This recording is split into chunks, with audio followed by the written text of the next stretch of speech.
In this video, I go through the 5 laws of gold from the book, The Richest Man in Babylon. I'm going to start with a very short but true story to get your brains thinking. A bag heavy with gold, or a clay tablet carved with words of wisdom. If thou hadst the choice, which wouldst thou choose? By the flickering light from the fire of the desert shrubs, the sun-tanned faces of the listeners gleamed with interest. The gold, chorused the 27. Old Calabab smiled knowingly. Hark! He resumed, raising his hand. Hear the wild dogs out there in the night. They howl and wail because they are lean with hunger. Yet feed them, and what do they? Fight and strut. Then fight and strut some more, giving no thought to the morrow that will surely come. Just so it is with the sons of men. Give them a choice of gold and wisdom, what do? Ignore the wisdom and waste the gold. On the morrow they wail because they have no more gold. Gold is reserved for those who know its laws and abide by them. The first law of gold is, gold cometh gladly and in increasing quantity to any man who will put by not less than 1/10 of his earnings to create an estate for his future and that of his family. In other words, you should save at least 10% of your earnings every month. And I'm going to keep putting little bits from the book in. Any man who will put by 1/10 of his earnings consistently and invest it wisely will surely create a valuable estate that will provide an income for him in the future and further guarantee safety for his family in case the gods call him to the world of darkness. This law always saith that gold cometh gladly to such a man. I can truly certify this in my own life. The more gold I accumulate, the more readily it comes to me, and in increased quantities.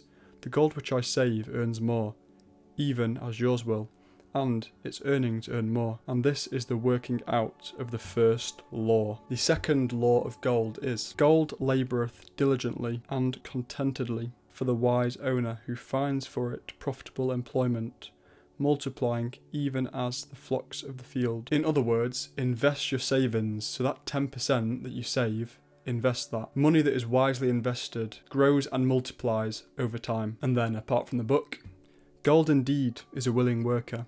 It is even eager to multiply when opportunity presents itself. To every man who hath a store of gold set by, opportunity comes for its most profitable use. As the years pass, it multiplies itself in surprising fashion. The third law of gold is, gold clingeth to the protection of the cautious owner who invests it under the advice of men wise in its handling. In other words, seek wise counsel before investing.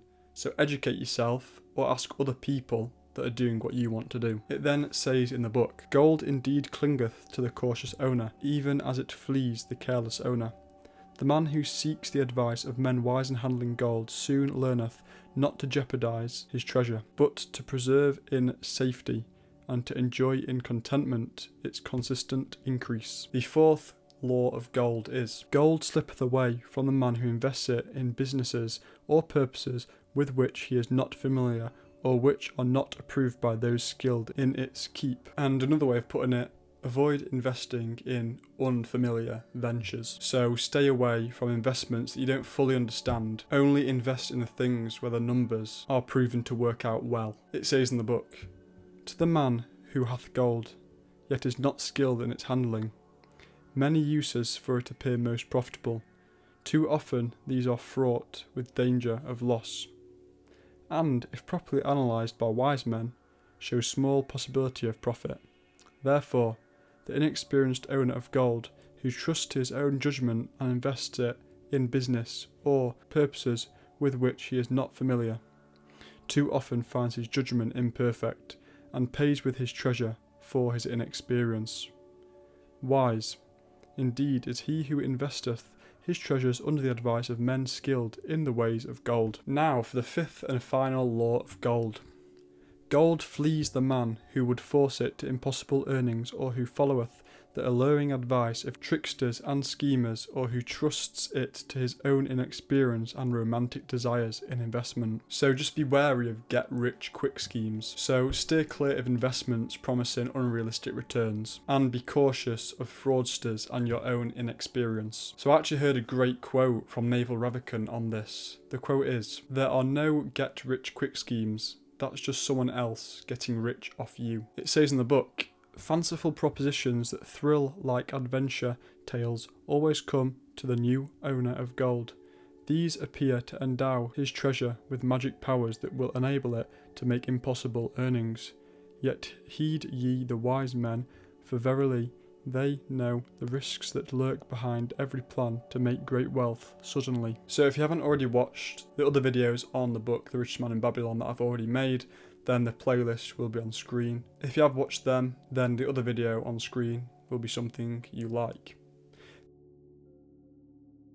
Thank you for watching and see you in the next one.